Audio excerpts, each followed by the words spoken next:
Today I start the isochant concept of third chapter. In chapter 2 is about indifference curve. Here we introduce similar concept known as isochant. The isochant is an alternative way of responding production function. This concept considering the two inputs, that is labor and capital. The isochant refers to the set of all possible combination of two inputs that yield the same maximum possible of output is called isochant.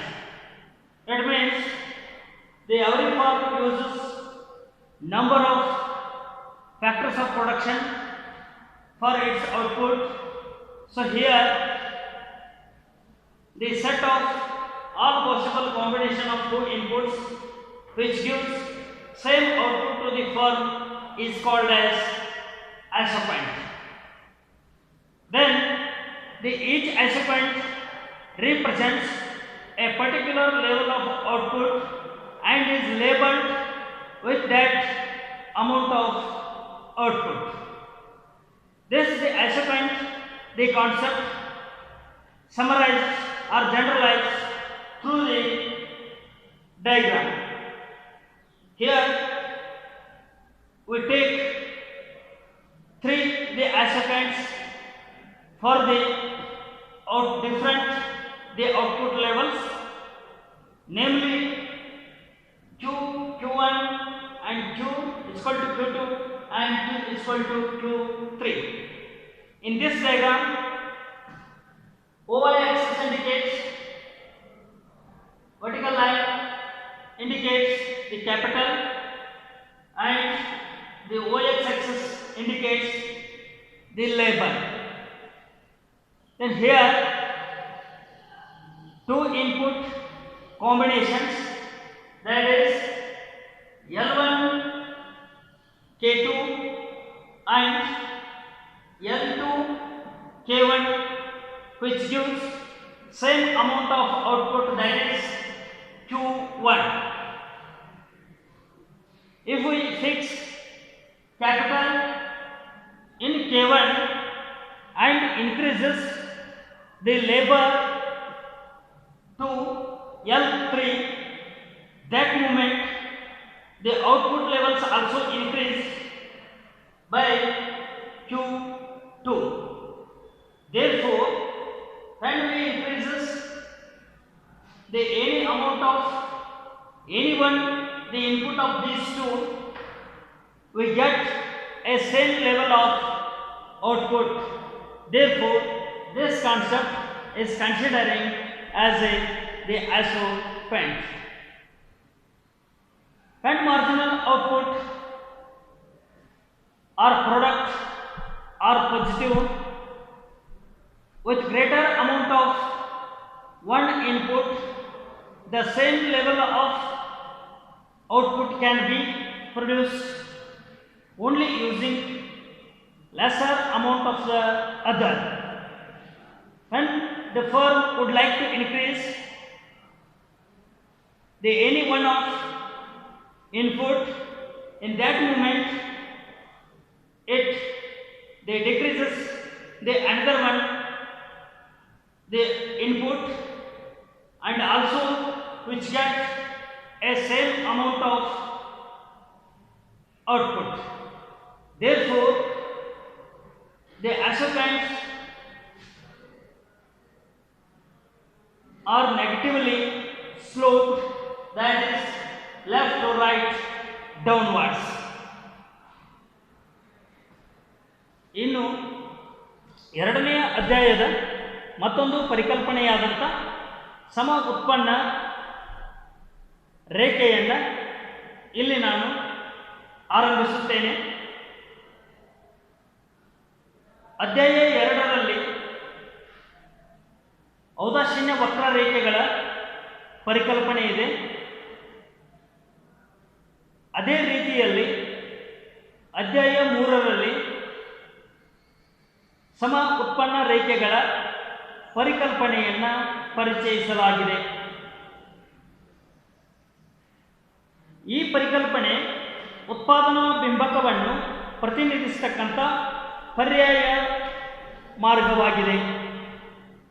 ಅಂದರೆ ಇಲ್ಲಿ ಶ್ರಮ ಮತ್ತು ಬಂಡವಾಳ ಎರಡು ಆದಾನಗಳನ್ನು ಪರಿಗಣಿಸಿ ಉತ್ಪಾದನಾ ಬಿಂಬಕವನ್ನು ವಿವರಿಸಲಾಗಿದೆ.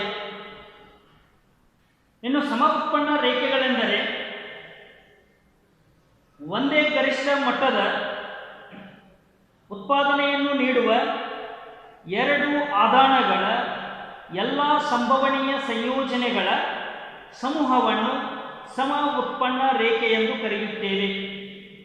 ಅಂದರೆ ಒಂದೇ ಮಟ್ಟದ ಉತ್ಪನ್ನವನ್ನು ನೀಡಬಹುದಾದಂಥ ಎರಡು ಆದಾನಗಳ ಸಂಭವನೀಯ ಸಂಯೋಜನೆಯ ಸಮೂಹಕ್ಕೆ ಸಮ ಉತ್ಪನ್ನ ರೇಖೆ ಎಂದು ಕರೆಯುತ್ತೇವೆ. ಇಲ್ಲಿ ಪ್ರತಿಯೊಂದು ಸಮ ಉತ್ಪನ್ನ ರೇಖೆಯು ಒಂದು ನಿರ್ದಿಷ್ಟ ಮಟ್ಟದ ಉತ್ಪನ್ನವನ್ನು ಪ್ರತಿನಿಧಿಸುತ್ತದೆ. ಅಂದರೆ ಬೇರೆ ಬೇರೆ ಸಮ ಉತ್ಪನ್ನ ರೇಖೆಗಳಿದ್ದಾಗಲೂ ಕೂಡ ಆ ಉತ್ಪನ್ನ ರೇಖೆಗಳೆಲ್ಲವೂ ವಿವಿಧ ಮಟ್ಟದ ಉತ್ಪನ್ನವನ್ನು ಪ್ರತಿನಿಧಿಸತಕ್ಕಂಥ ರೇಖೆಗಳಾಗಿರುತ್ತವೆ.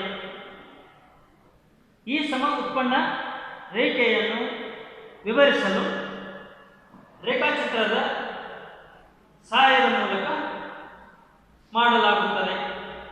ಇಲ್ಲಿ OY ಲಂಬಾಕ್ಷವು ಬಂಡವಾಳವನ್ನು, OX ತಲಾಕ್ಷವು ಶ್ರಮವನ್ನು ವಿವರಿಸುತ್ತದೆ. ಇಲ್ಲಿ ಮೂರು ರೀತಿಯ ಉತ್ಪಾದನಾ ರೇಖೆಗಳನ್ನು ನಾವು ನೋಡುತ್ತೇವೆ. ಅವುಗಳೆಂದರೆ Q1, Q2 ಮತ್ತು Q3 ಆಗಿರುತ್ತವೆ. ಇಲ್ಲಿ ಎರಡು ಆದಾನಗಳ ಎರಡು ಸಂಯೋಜನೆಗಳಾದಂಥ K2L1 ಮತ್ತು L2K1 ಇವು ಒಂದೇ ಮಟ್ಟದ ಉತ್ಪನ್ನವನ್ನು ನೀಡುತ್ತವೆ. ಆ ಉತ್ಪನ್ನದ ಮಟ್ಟವು Q1 ಆಗಿರುತ್ತದೆ. ಅಂದರೆ K2L1 ಮತ್ತು K1L2 ಈ ಎರಡು ಸಂಯೋಜನೆಗಳು ಒಂದೇ ರೇಖೆಯ ಮೇಲೆ ಇರುವುದರಿಂದ ಅವುಗಳು ಸಮವಾದಂಥ ಉತ್ಪನ್ನವನ್ನು ನೀಡುತ್ತವೆ. ಆ ಉತ್ಪನ್ನದ ಮಟ್ಟವು Q1 ಆಗಿರುತ್ತದೆ. ಇನ್ನು ಬಂಡವಾಳದ ಮಟ್ಟವನ್ನು K1 ನಲ್ಲಿ ನಿರ್ದಿಷ್ಟಪಡಿಸಿ ಶ್ರಮವನ್ನು L3ಗೆ ಹೆಚ್ಚಿಸಿದಾಗ ಉತ್ಪನ್ನದ ಮಟ್ಟವು Q2 ನಲ್ಲಿ ಕಂಡುಬರುತ್ತದೆ. ಅಂದರೆ ಬಂಡವಾಳವನ್ನು ಕಡಿಮೆ ಮಾಡುವ ಮೂಲಕ ಶ್ರಮವನ್ನು ಹೆಚ್ಚಿಸಿದರೆ ಆಗ ಉತ್ಪನ್ನದ ಮಟ್ಟವು Q2 ನಷ್ಟು ಇರುತ್ತದೆ ಎಂದು ಅರ್ಥ. ಅಂದರೆ ಬಂಡವಾಳವನ್ನು ಕಡಿಮೆಗೊಳಿಸಿ ಇಲ್ಲಿ ಶ್ರಮವನ್ನು ಹೆಚ್ಚಿಸಲಾಗಿದೆ ಎಂಬುದನ್ನು ಇದು ವಿವರಿಸುತ್ತದೆ. ಅಂದರೆ ಸೀಮಾಂತ ಉತ್ಪನ್ನಗಳು ಧನಾತ್ಮಕವಾಗಿ ಇದ್ದಾಗ ಯಾವುದೋ ಒಂದು ಆದಾನವನ್ನು ಅಧಿಕಗೊಳಿಸಿ ಮತ್ತೊಂದು ಆದಾನವನ್ನು ಕಡಿಮೆಗೊಳಿಸುವ ಮೂಲಕ ಸಮ ಉತ್ಪನ್ನ ಪಡೆಯಬಹುದು ಎಂಬುದನ್ನು ಇದು ವಿವರಿಸುತ್ತದೆ. ಹೀಗಾಗಿ ಸಮ ಉತ್ಪನ್ನ ರೇಖೆಗಳ ಇಳಿಜಾರು ಯಾವಾಗಲೂ ಋಣಾತ್ಮಕವಾಗಿರುತ್ತದೆ. ಅಂದರೆ ಒಂದು ಆದಾನವನ್ನು ನಾವು ಕಡಿಮೆ ಮಾಡಿದಾಗ ಮತ್ತೊಂದು ಆದಾನವನ್ನು ಹೆಚ್ಚಿಗೆ ಮಾಡಬೇಕಾಗುತ್ತದೆ. ಹೀಗಾಗಿ ಸಮ ಉತ್ಪನ್ನ ರೇಖೆಗಳು ಯಾವಾಗಲೂ ಎಡದಿಂದ ಬಲಗಡೆಗೆ ಇಳಿಜಾರನ್ನು ಹೊಂದಿರುತ್ತವೆ. ಈ ರೇಖೆಗಳು ನಾವು ಈ ರೇಖೆಗಳ ಇಳಿಕೆಗೆ ಋಣಾತ್ಮಕ ಇಳಿಜಾರು ಎಂದು ಕರೆಯುತ್ತೇವೆ. Then I start the second concept of third chapter, that is short run and long run. In short run, at least one of the factor, labor or capital, cannot be varied and therefore remains fixed. In order to vary the output level, the firm can vary only the factors.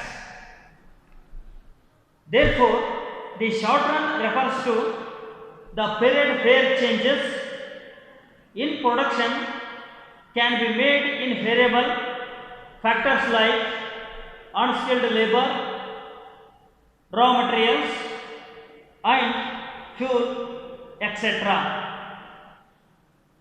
The factor which remains fixed in production process is called fixed factor, and the factor which are changes in production process,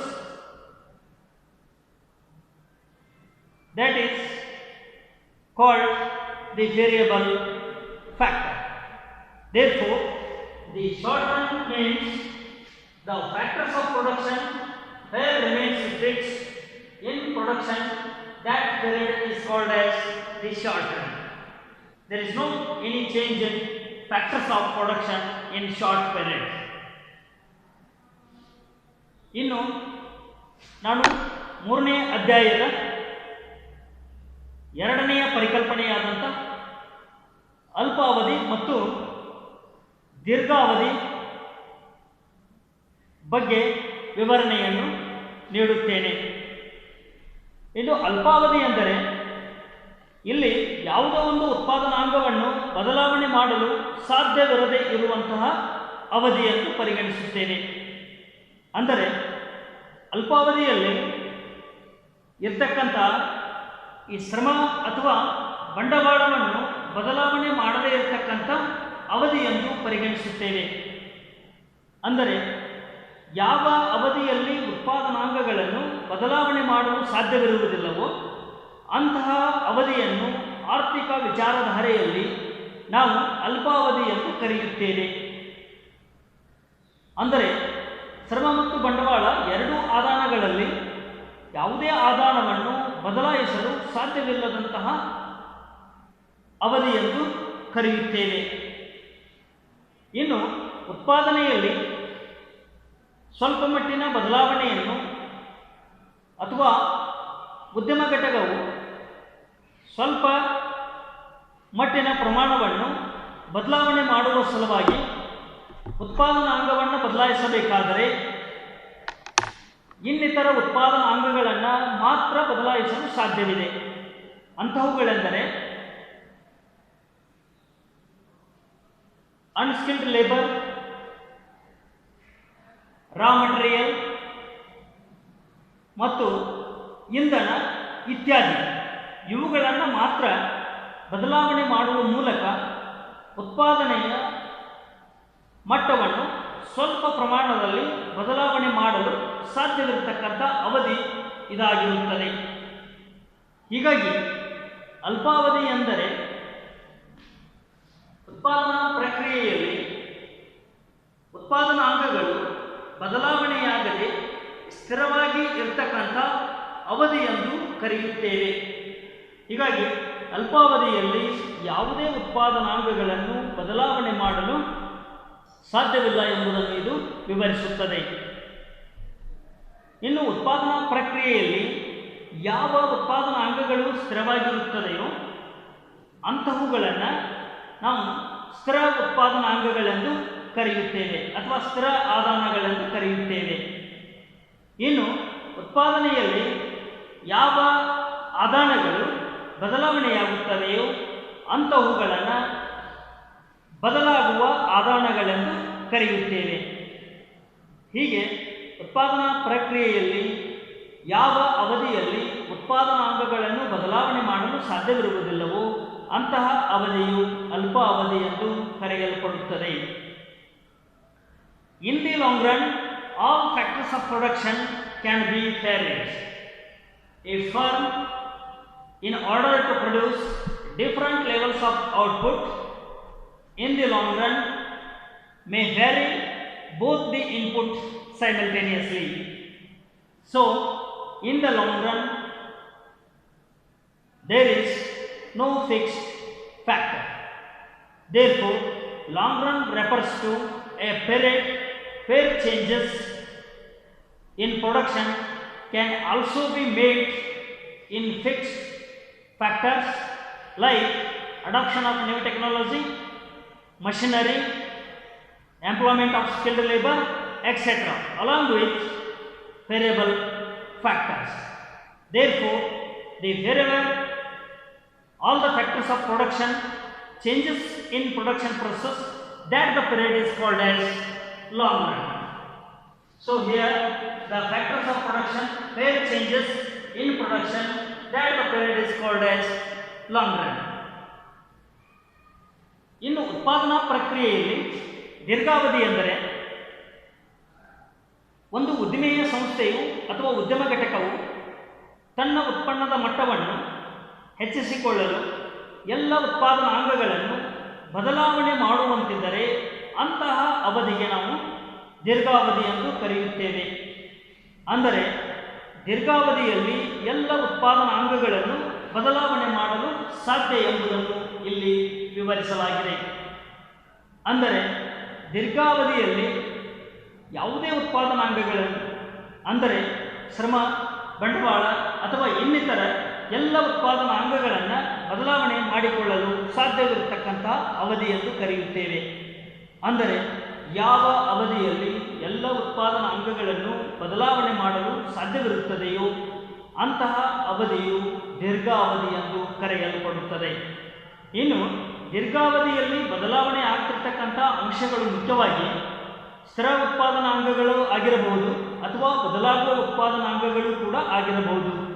ಅಂದರೆ ನೂತನ ತಂತ್ರಜ್ಞಾನವನ್ನು, ಯಂತ್ರೋಪಕರಣಗಳನ್ನು ಹಾಗೂ ಈ ಕೌಶಲ್ಯಯುತ ಕಾರ್ಮಿಕ ವರ್ಗವನ್ನು ಇಲ್ಲಿ ಬದಲಾವಣೆ ಮಾಡಿಕೊಳ್ಳುವ ಮೂಲಕ, ಅಂದರೆ ಇವೆಲ್ಲವುಗಳು ಕೂಡ ಸ್ಥಿರ ಉತ್ಪಾದನಾಂಗಗಳಾಗಿದ್ದು ಇವುಗಳ ಬದಲಾವಣೆಯ ಜೊತೆಗೆ ಇನ್ನಿತರ ಎಲ್ಲ ಬದಲಾಗುವ ಉತ್ಪಾದನಾಂಗಗಳನ್ನು ಬದಲಾವಣೆ ಮಾಡತಕ್ಕಂಥ ಅವಧಿ ಎಂದು ಕರೆಯಲ್ಪಡುತ್ತದೆ. ಹೀಗಾಗಿ ದೀರ್ಘಾವಧಿಯು ಎಲ್ಲ ಉತ್ಪಾದನಾ ಪ್ರಕ್ರಿಯೆಯಲ್ಲಿ ಎಲ್ಲ ಉತ್ಪಾದನಾಂಗಗಳನ್ನು ಬದಲಾವಣೆ ಮಾಡತಕ್ಕಂಥ ಅವಧಿಯನ್ನು ಅದು ಪ್ರತಿನಿಧಿಸುತ್ತದೆ. Lastly, we say that we define a period as short run or long run simply by looking at whether all the inputs can be varied or not, but not in terms of days, months or years. The classification of the short run and long run is mainly depending upon the change of the factors of production. So, wherever the factors of the production is possibility to change, that the period is considering as long run, and wherever it is not possibility to change the factors of production, that the period is considering as the short run. Therefore, the long run and short run, the classification is mainly based on the change of factors of production in production process, but which is not depending upon the which is not measured in the term of days, month or years. ಇನ್ನು ಆರ್ಥಿಕ ವಿಚಾರಧಾರೆಯಲ್ಲಿ ಈ ದೀರ್ಘಾವಧಿ ಮತ್ತು ಅಲ್ಪಾವಧಿ ಎನ್ನುವಂಥದ್ದು ದಿನಗಳಲ್ಲಿ ಅಥವಾ ತಿಂಗಳುಗಳಲ್ಲಿ ಅಥವಾ ವರ್ಷಗಳಲ್ಲಿ ಅಳೆಯುವಂಥದ್ದಲ್ಲ. ಇದು ಕೇವಲ ದೀರ್ಘಾವಧಿ ಮತ್ತು ಅಲ್ಪಾವಧಿ ಎನ್ನುವಂಥದ್ದು ಉತ್ಪಾದನಾಂಗಗಳ ಬದಲಾವಣೆಗೆ ಸಂಬಂಧಿಸಿದಂಥ ಅಂಶವಾಗಿದೆ. ಅಂದರೆ ಯಾವ ಅವಧಿಯಲ್ಲಿ ಉತ್ಪಾದನಾಂಗಗಳನ್ನು ಬದಲಾವಣೆ ಮಾಡಲು ಸಾಧ್ಯವಿದೆಯೋ ಅದನ್ನು ದೀರ್ಘಾವಧಿ ಅಂತಲೂ, ಯಾವ ಅವಧಿಯಲ್ಲಿ ಉತ್ಪಾದನಾಂಗಗಳನ್ನು ಬದಲಾವಣೆ ಮಾಡಲು ಸಾಧ್ಯವಿಲ್ಲವೋ ಅಂತಹ ಅವಧಿಯನ್ನು ಅಲ್ಪಾವಧಿ ಎಂದು ಪರಿಗಣಿಸಲಾಗಿದೆ. ಹೀಗಾಗಿ ಆರ್ಥಿಕ ವಿಚಾರಧಾರೆಯಲ್ಲಿ ಅಲ್ಪಾವಧಿ ಮತ್ತು ದೀರ್ಘಾವಧಿ ಅನ್ನುವಂಥದ್ದು ಮುಖ್ಯವಾಗಿ ಉತ್ಪಾದನಾಂಗಗಳ ಬದಲಾವಣೆಯ ಮೇಲೆ ಸಂಬಂಧಿಸಿದೆ. ಅದು ಈ ಅಲ್ಪಾವಧಿ ಮತ್ತು ದೀರ್ಘಾವಧಿ ಅನ್ನುವಂಥದ್ದು ದಿನಗಳಲ್ಲಿ, ತಿಂಗಳು ಅಥವಾ ವರ್ಷಗಳಲ್ಲಿ ಅಳೆಯುವಂತಹ ಪರಿಕಲ್ಪನೆಯಾಗಿರುವುದಿಲ್ಲ. ಅಂದರೆ ದೀರ್ಘಾವಧಿ ಮತ್ತು ಅಲ್ಪಾವಧಿಗಳೆರಡೂ ಉತ್ಪಾದನಾಂಗಗಳ ಬದಲಾವಣೆಯ ಮೇಲೆ ಅವಲಂಬಿಸಿದೆ. Then I start the third concept of third chapter is total product, average product and marginal product. First I start with the total product. Then total product, average and marginal product is there. Then now I start the total product. Then the total product, it refers to the aggregate output produced with help of factor inputs during a particular period of time. Every firm which use number of factors of production in particular period of time, by using that these factors of production which produce some amount of goods and services or output, that output is called as total product.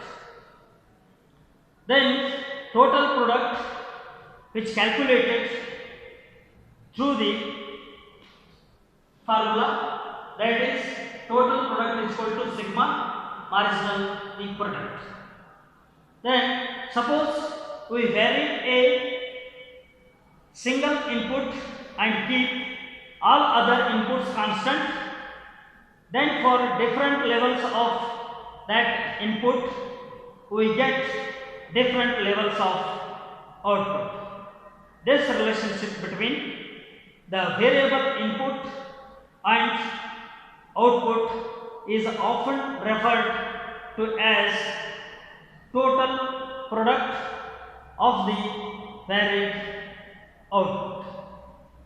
It means the number of the fixed and the variable, the output inputs which used in the production process. Then when the variable, the factor is measured, in that moment the relation between the variable input and output is called as the total product of the varied the input. ಇನ್ನು ಮೂರನೇ ಅಧ್ಯಾಯದ ಮೂರನೇ ಪರಿಕಲ್ಪನೆಯಾದಂಥ ಒಟ್ಟು ಉತ್ಪನ್ನ, ಸರಾಸರಿ ಉತ್ಪನ್ನ ಮತ್ತು ಅಂಚಿನ ಉತ್ಪನ್ನಗಳ ಬಗ್ಗೆ ವಿವರಣೆಯನ್ನು ಆರಂಭಿಸುತ್ತೇನೆ. ಇಲ್ಲಿ ಮೊದಲಿಗೆ ನಾನು ಒಟ್ಟು ಉತ್ಪನ್ನದ ಬಗ್ಗೆ ವಿವರಣೆಯನ್ನು ನೀಡುತ್ತೇನೆ. ಒಟ್ಟು ಉತ್ಪನ್ನವೆಂದರೆ ಒಂದು ನಿರ್ದಿಷ್ಟ ಕಾಲಾವಧಿಯಲ್ಲಿ ಎಲ್ಲ ಉತ್ಪಾದನಾಂಗಗಳನ್ನು ಬಳಸಿಕೊಂಡು ಅಥವಾ ಎಲ್ಲ ಉತ್ಪಾದನಾಂಗಗಳ ಸಹಾಯದಿಂದ ಉತ್ಪಾದಿಸಲಾಗುವ ಸಮಗ್ರ ಉತ್ಪನ್ನಕ್ಕೆ ನಾವು ಒಟ್ಟು ಉತ್ಪನ್ನವೆಂದು ಕರೆಯುತ್ತೇವೆ. ಅಂದರೆ ಉತ್ಪಾದನಾ ಪ್ರಕ್ರಿಯೆಯಲ್ಲಿ ಸ್ಥಿರ ಮತ್ತು ಬದಲಾಗುವ ಉತ್ಪಾದನಾಂಗಗಳೆರಡೂ ಬಳಕೆಯಾಗಲ್ಪಡುತ್ತಿರುತ್ತವೆ. ಹೀಗಾಗಿ ಆ ಎಲ್ಲ ಉತ್ಪಾದನಾಂಗಗಳನ್ನು ಬಳಸಿಕೊಂಡು ಉತ್ಪಾದನೆ ಮಾಡತಕ್ಕಂಥ ಸಮಗ್ರ ಉತ್ಪನ್ನದ ಮಟ್ಟಕ್ಕೆ ನಾವು ಒಟ್ಟು ಉತ್ಪನ್ನವೆಂದು ಕರೆಯುತ್ತೇವೆ. ಈ ಒಟ್ಟು ಉತ್ಪನ್ನವನ್ನು ಈ ಸೂತ್ರದ ಮೂಲಕ ನಾವು ಅಳೆಯುತ್ತೇವೆ. ಅಂದರೆ ಒಟ್ಟು ಉತ್ಪನ್ನ ಈಕ್ವಲ್ ಟು ಅಂಚಿನ ಉತ್ಪನ್ನದ ಒಟ್ಟು ಮೊತ್ತ, ಅಂದರೆ E equal to sigma MP ಎಂದು ಇದನ್ನು ಅಳೆಯಲಾಗುತ್ತದೆ.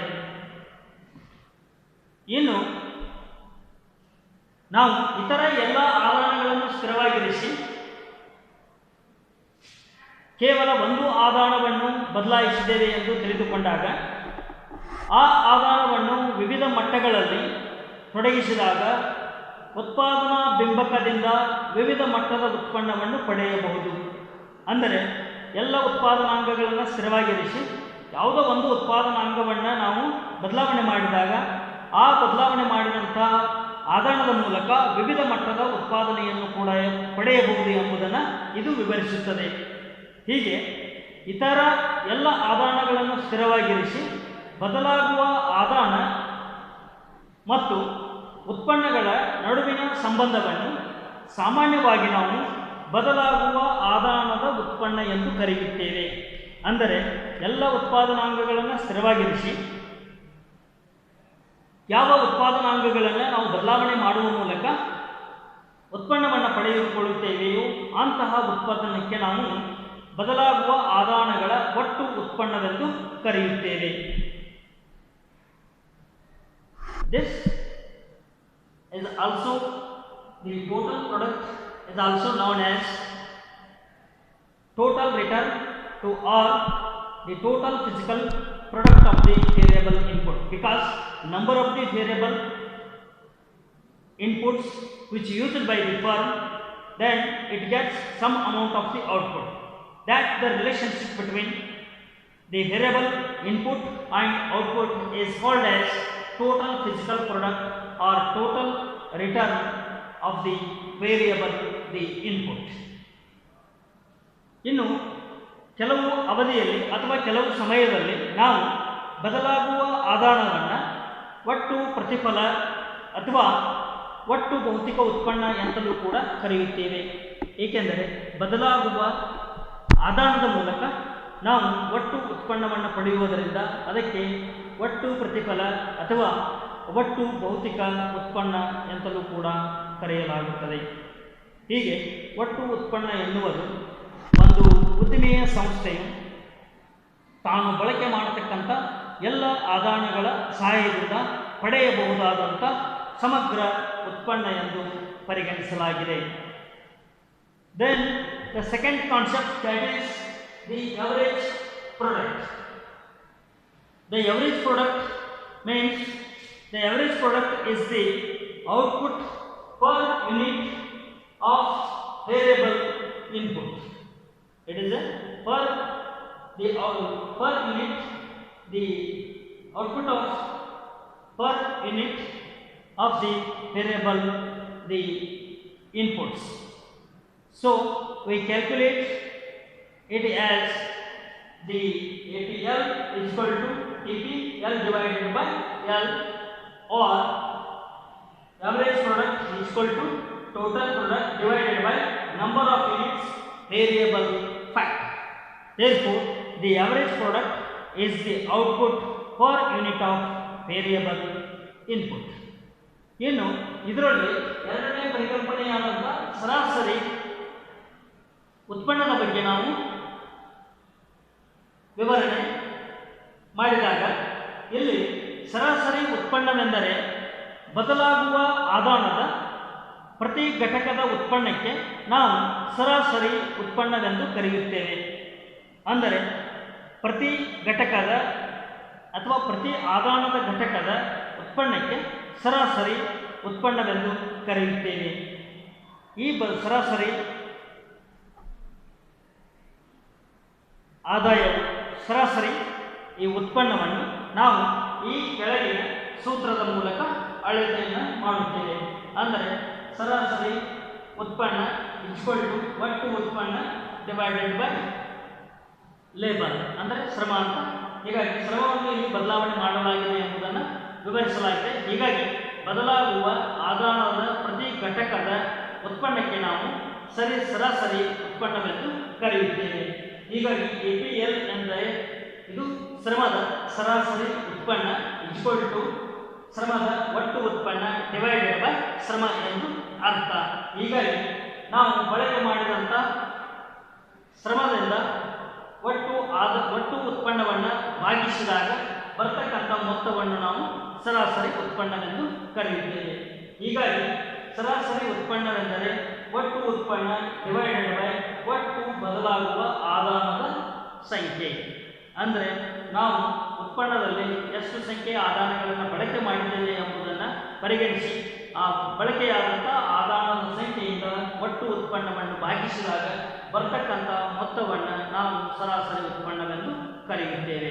ಹೇಗೆ ಸರಾಸರಿ ಉತ್ಪನ್ನ ಮತ್ತು ಇನ್ನೊಂದು ಕಡೆ ಒಟ್ಟು ಉತ್ಪನ್ನವನ್ನು ನಾವು ಪ್ರತಿಯೊಂದು ಉದ್ದಿಮೆಯ ಘಟಕದಲ್ಲಿ ಲೆಕ್ಕಾಚಾರ ಮಾಡುವ ಮೂಲಕ ವಿವರಣೆಗೆ ಒಳಪಡಿಸುತ್ತೇವೆ. Next, the marginal product is the I will continue that the concept in my next class. ಇನ್ನು ಮೂರನೆಯ ಅಂಶವಾದಂಥ ಅಂಚಿನ ಉತ್ಪನ್ನ ಅಥವಾ ಸೀಮಾಂತ ಉತ್ಪನ್ನವಿದೆ. ಅದನ್ನು ಮುಂದಿನ ನನ್ನ ಕ್ಲಾಸಿನಲ್ಲಿ ವಿವರಣೆಯನ್ನು ನೀಡುತ್ತೇನೆ.